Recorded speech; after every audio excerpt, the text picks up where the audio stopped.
guys, listen. So here I am tapping back in here.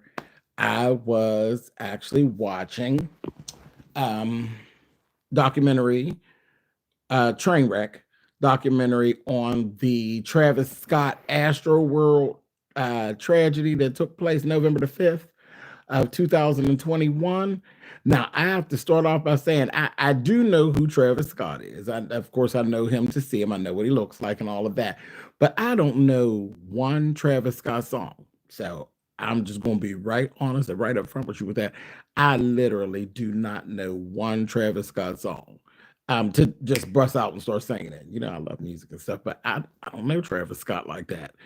Um, but I love, you know what? One thing that Netflix is going to do, they're going to tell the story.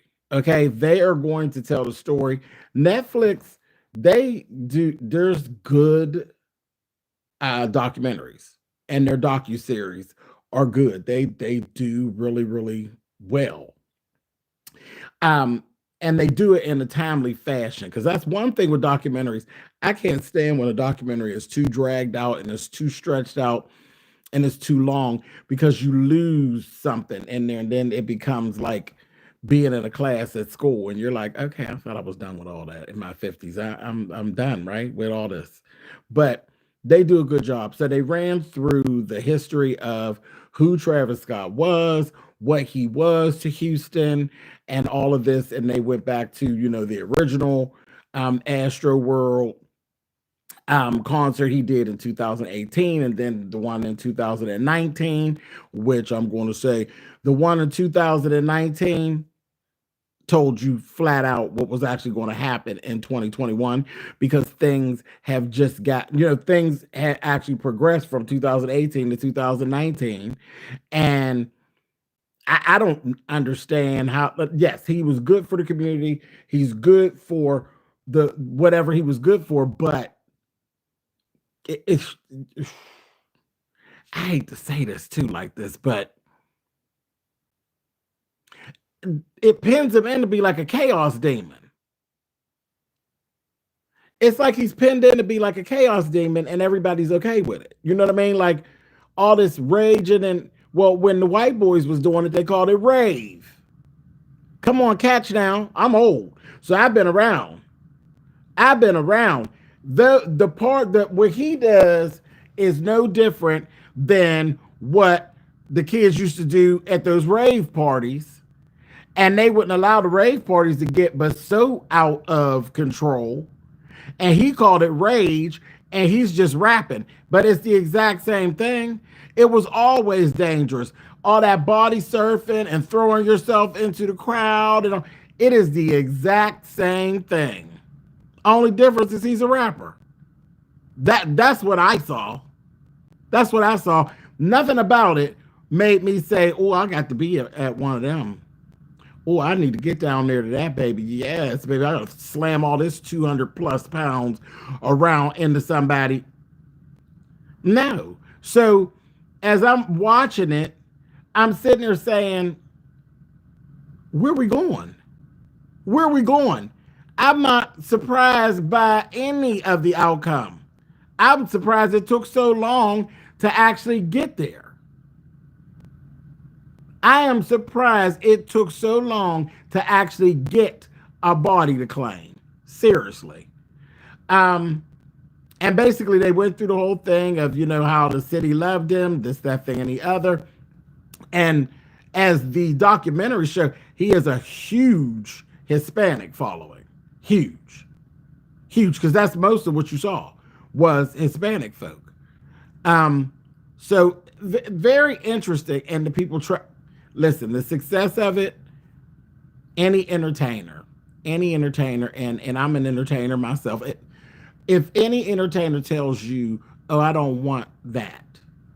Oh, I don't want that type of notoriety. Oh, I don't want that type of response. They're lying.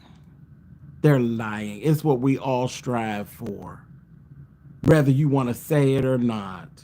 Do you think that I want to click on this button and there be 20 of y'all in here watching me, and I'll be like, oh yeah, I've been doing this for 900 years and there's 20 people here? No, no. We want to reach as many eyeballs and as many ears as possible. That's part of the draw to it. We all have it. There's a little narcissistic little being in all of us. Okay. Yes, I have my other reasons, but do I like the fact that people were, yeah, yeah. When I first started, I was sitting there talking to myself, but baby, I haven't talked to myself in a very long time. A very long time. How long do you think I would have actually kept making videos if nobody was listening? I talk because you all are listening. If people decide they ain't gonna listen to me, I'm gonna stop talking. Okay? So it's fantastic to see how things grew and how he evolved. I love it. I love it. But damn, I mean, at what cost? There is some, so you, all of us, we have some social responsibility. You can't do whatever you want to do. You can't say whatever you want to say. And then once it's done and said, you need to stand on it.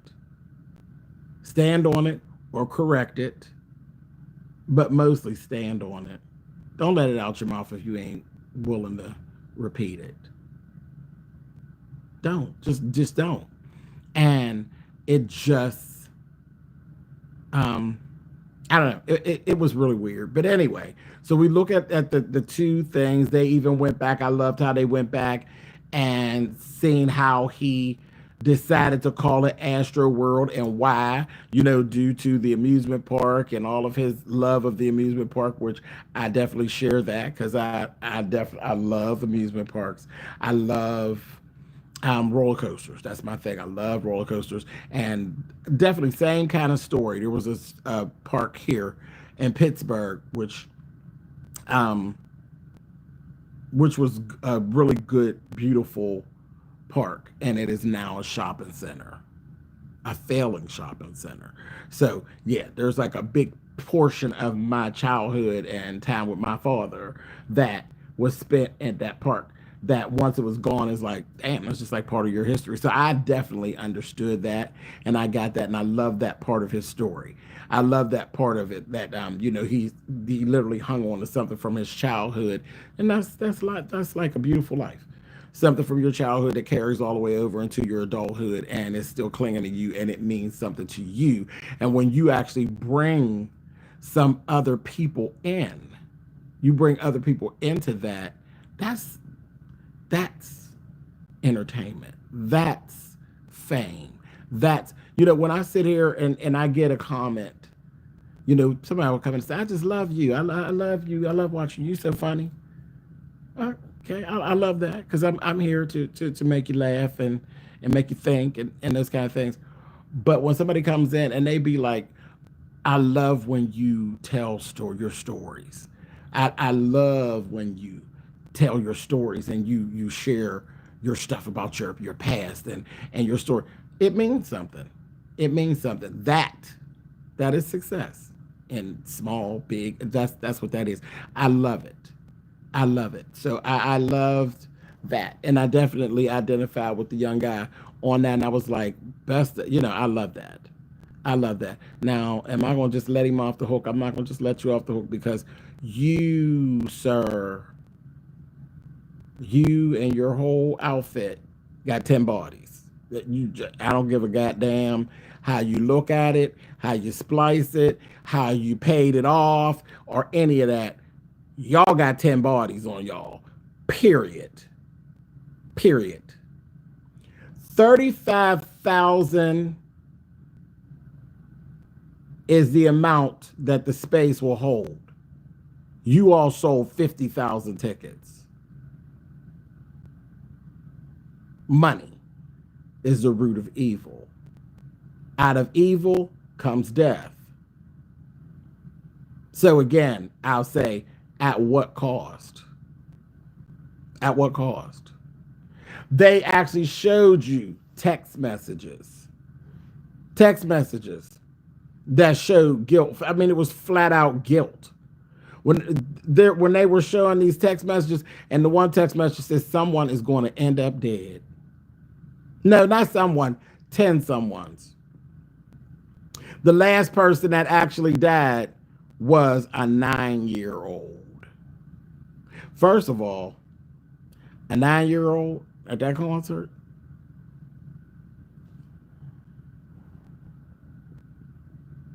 Come on now. A 9-year-old? Yeah, all right, I guess. Not my 9-year-old, but all right. So very, very interesting. Then there was all the stuff with stopping the concert. I was on the fence with that because there was a lot of eyes on Travis as to why the concert didn't stop. What are you paying attention to? Now, I know being honest, it's loud. It's loud. It's dark. There's a lot of lights, but how much can he actually see? But there was a point where there was that when I tell you that little boy that they were lifting out of the crowd where Travis actually did stop for a minute, that baby's body was literally lifeless. There is no way that I'd have been able to tell them turn the music on and I keep on performing. It just, there's no way I could have done it. I could not have done it. I would have had to stop until somebody tells me that individual that I saw, he saw that person being dragged out of that mess, and the body was just lifeless. They weren't, that person, I don't believe they weren't dead at that point, but they were in bad shape. They were in bad shape. Their body was totally limp. There's no way I could even remember the words to the song to go on into the song. So I was just like, okay, wait a minute.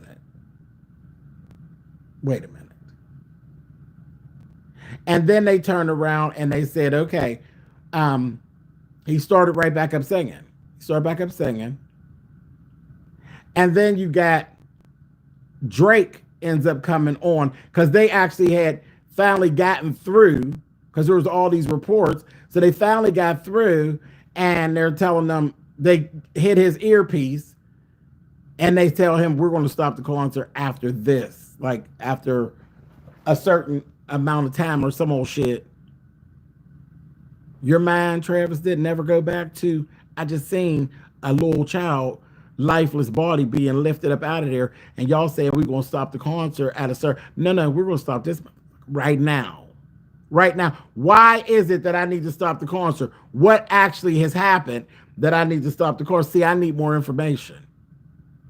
And then they said that they didn't want to create a riot ending the concert abruptly. No, I think it would have actually been the opposite effect. If it would have ended abruptly, then people stop acting an ass and they try to figure out what is actually going on. Anything that's that high ticket price, any production of that size and that magnitude being stopped abruptly, something is wrong. And ain't nobody that stupid. To say, wait a minute, hold on here. Hold on, what's going on? What is going on? Because no matter what, no matter how much fun people seem to be having, self-preservation is key. Always. It's innate.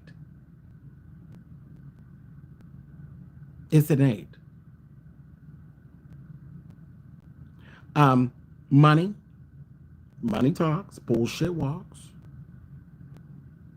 and life goes on. That's the bad part. That's actually what they should have literally called this this whole documentary, Life Goes On, because that's just how things were handled. There's 8 people dying while this is going on. Life goes on. And then 2 more died afterwards. 8 of them died right away, right? During, that night. And 2 more perished later on. When you hear the one little boy who was actually, he's one of the people that were actually there, and he's talking and he was saying how his one friend, it's on Netflix, Lieutenant Blanco. It's on Netflix. When the one little boy said, his friend was telling me, cute little boy too, he's cute, 23-year-old, told him, he said, I can't breathe. Oh, okay, man, it's gonna be all right, man. Just, just chill out, relax, and drink some water.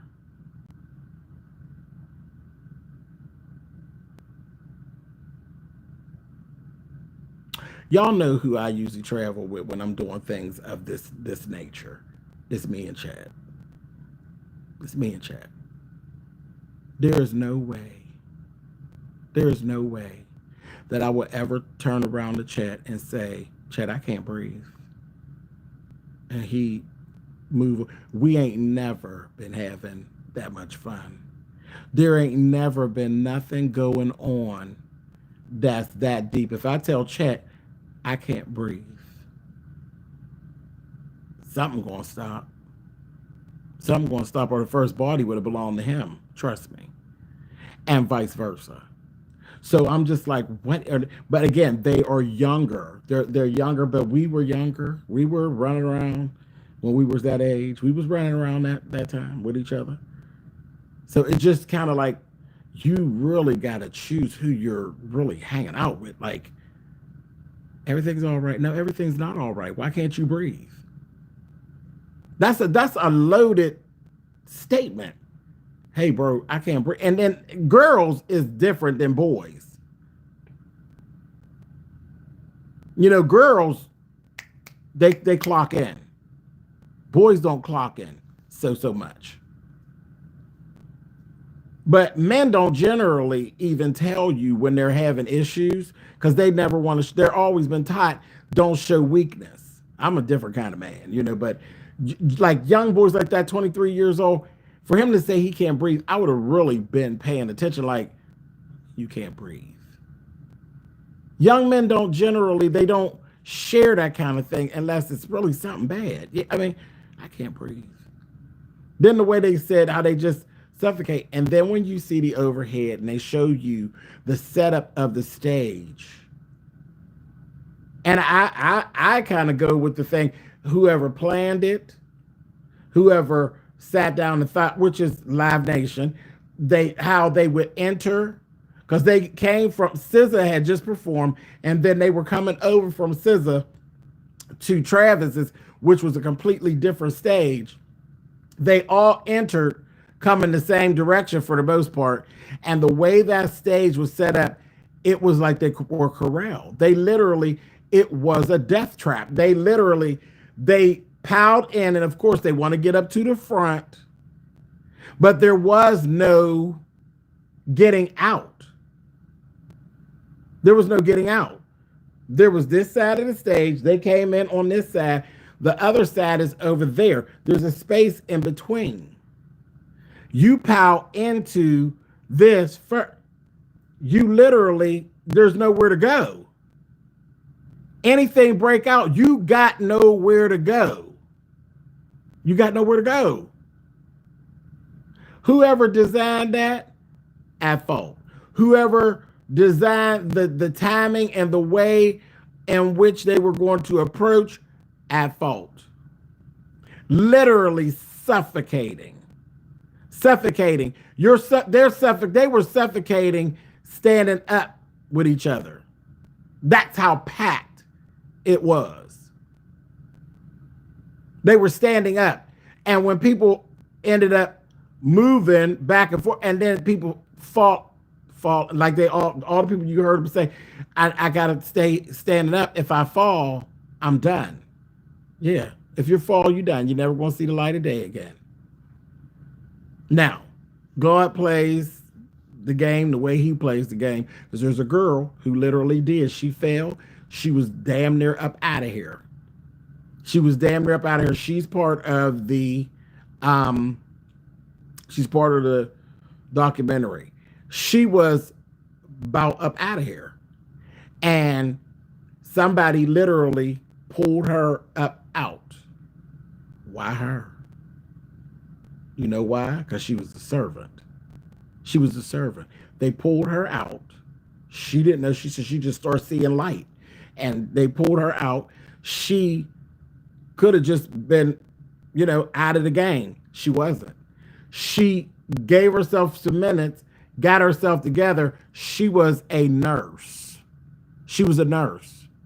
She literally went from damn near leaving up out of here to jumping into action and save somebody else's life. He's another little guy who you saw in the beginning part of the thing, and he was kind of like by himself. He's a quiet person. He was an introvert. He wasn't with other people. He was by himself at the little festival. He had already been a part of the crowd in and all of that when early in the day when they went and they did the whole getting merchandise. He had got his 2 little bags of merchandise, and he said, you know, he went on and he went and found himself the spot, because again, he was by himself. So he just went on over. He wasn't distracted. He made sure he got him a good spot and got in there. Didn't know he was trapped himself in, and ended up this girl who had fallen and was underneath, and there were people on top of her and all. The way it went down with her, you would have thought she would be one of the people that wouldn't have made it. You'd have thought that she'd have been one of the people that didn't make it. But she was pulled up out of there for a reason. She was pulled up out of there for a reason because she was supposed to save somebody else. And she did. Got herself together and went on over there and did what it was that she was put here to do. And she saved him. And now they are actually friends. They've actually met again. And that was like the most beautiful thing. That was one of the silver linings. Now that little boy, well, he ain't a little boy, he's a grown man. But he a little boy to me. But he literally was one of those people. He was saying how he was such a Travis Scott fan. Like he was a diehard. Like I said, he went there by himself to this huge thing, and he's truly a fan. All the music, all the everything. He literally said hate is a hard word, but that's basically how he feels for Travis Scott at this point. And I said, see, I can't bring myself to give it all to Travis like that. He does have social responsibility as well, but I can't give it to like you hate him. Like it's rough. It's rough. That's rough. It's a rough and it's a hard call. It's a hard call. But I say everybody who had something to do with the building of the stage, the timing, the ground, the groundwork and the ground plan and how things were going to move about, all those people, every last one of them are at fault. Every last person involved was at fault. The security, there's these 2 guys. One is the one guy and his uncle who, because they just literally got security. They ain't even know. I'm like, they didn't even do background checks all like that on these people. See, I was looking at all that. That's all the stuff. Where's background checks? Where's the background checks? They said they called them in the middle of the night. Y'all want to do it? This, that, and the other. Come on out there. It seemed to me like they knew that it was going to be a shit show. So they just used anybody. Nobody. They didn't care about nobody. It was literally about dollars and cents. It was about dollars and cents. Oh, you'll do. Come on. And that's what the guy said. I didn't know what I had signed up for. He said, I ain't never seen nothing like it before. And he was traumatized. When he came back to the city, he says, it's the first time I've been back. He said, oh my God, I could see it all. He's standing there at the fence and he's like, I could just see it all over again. And his day started early in the morning. When they opened the door, he said he knew it was going to be a mess. He said he knew it was going to be a mess. Literally, when the people were, when they opened the gates to open the festival early in the morning, and they just bum rushed, what was the purpose? What was the purpose? What was the purpose of allowing them to, I mean, they just came through like wild dogs. And I was just still sitting there looking at, like, when people were, oh, well, kids are going to do kids stuff. What kids are these? What type of children are these? The metal detectors and stuff were just torn down. Fences are just knocked over. Fences are just knocked over, and you are just trampling over top of them. Over top of the fence. And that's the fun of it. Oh yeah, ha ha ha. I wasn't laughing from the very beginning. I was, what's the fucking joke? I missed the joke. Hours and hours and hours and hours. We're talking about 9, 10 hours before Travis ever came on. These people were out of order. These people were out of order. They were like wild dogs. And here's the thing, the writing was on the wall because they had done that in 2019. They had rushed the place. And y'all set things back up, and then you sat and said you knew they were going to do it. Like you knew they were going to rush the place, and y'all was okay. That shit's crazy to me. That is crazy.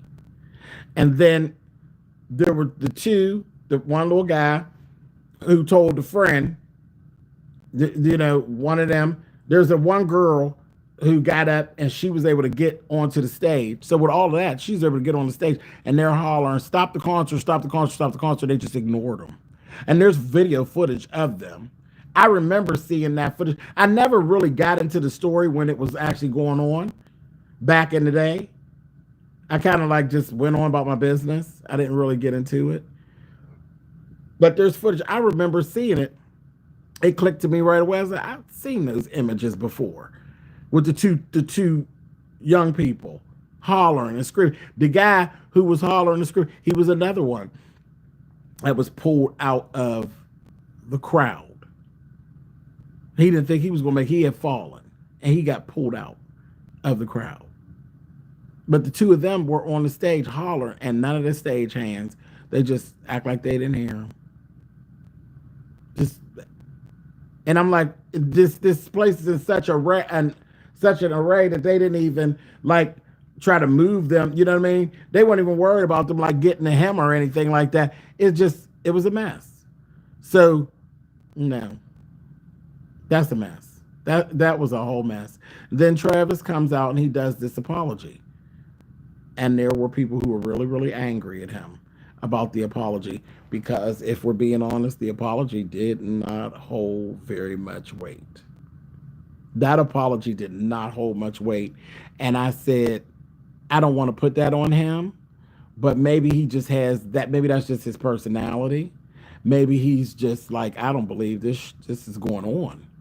So I didn't want to put too much on, but that apology just seemed like, the one little girl, she said it best. She said, it felt like, oh, sorry, you guys, see you at the next one. That's exactly how it felt. That is exactly how it felt. And then whenever they did he did an interview with Charlemagne the God, very lackluster, very much, the energy was very much, don't put it on me. Don't put it on me. Shit. Don't put it on me. That's what it was given when he was sitting there. I ain't to tell you. That's what it. I was like, wow, Travis, like I wanted to be on your side here. Because at first, when they were saying like they were going after him, I'm like, wait, hold on. He's the artist. He is the artist. He's the artist. Yes, he has a civic duty, but come on. He's the artist. There are hired professionals to make certain that these things don't take place.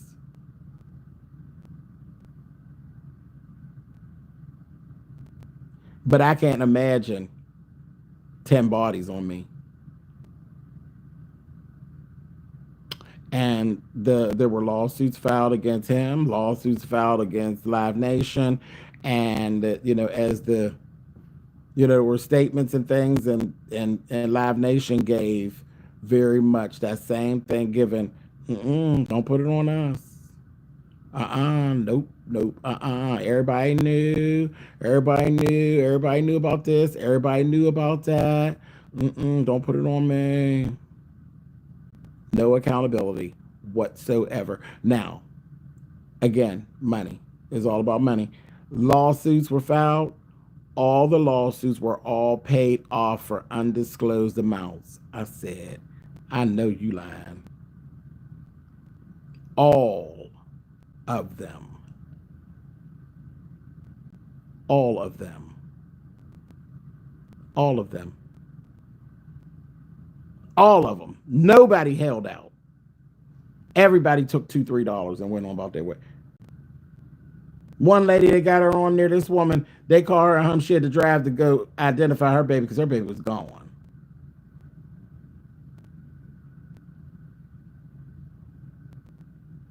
That was crazy. That was crazy. It was crazy.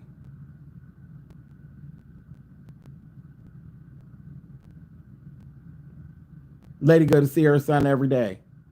And when they were saying that, I was like, I know you ain't telling me that she accepted an undisclosed amount of money too.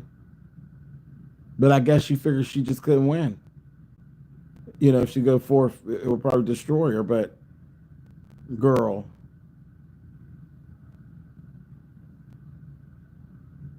he heard him, Jessica. That's what they said. They did talk to him, but they didn't tell him the brevity of what was actually going on. They didn't tell him exactly what was going on. When he sit there with Charlemagne, I was looking at Charlemagne's face. And I was like, Charlemagne, I would love to hear what you really got to say, Charlemagne. Because Charlemagne was looking at him like, brother, really? And then they had a guy who was called in right away. He said he actually was brought in by Live Nation. And listen, they had a lady that worked for Live Nation. She said, I know I'm probably ruining my career by talking. I said, damn. See, there's a whole nother situation that could actually pop off from this, because they were speaking of Live Nation like they were talking about the mob. I said, Lord have mercy. Okay, what we get ready to watch?